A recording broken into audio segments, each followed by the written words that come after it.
Have you ever wished you could do a magic trick and poof, it starts raining? Well, humans have actually figured out how to help clouds make rain. Hey kids, today we're flying straight into the clouds to explore Delhi's amazing new plan, artificial rain. Yes, real rain made by humans. Imagine big, fluffy clouds floating around. They look all puffy and ready to pour, but sometimes they're too lazy to drop their rain. So, what do? We give them a little nudge. Here's how it works.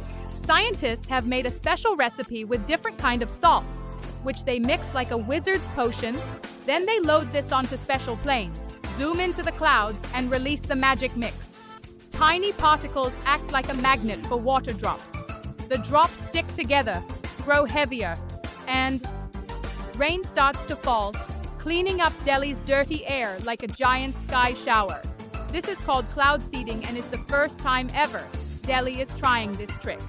Between July 4 and 11, planes will soar over the city, each sprinkling the magic potion into the clouds.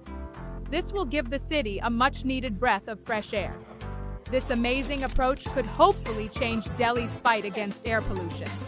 Subscribe to Wonder Now for more sky-high surprises.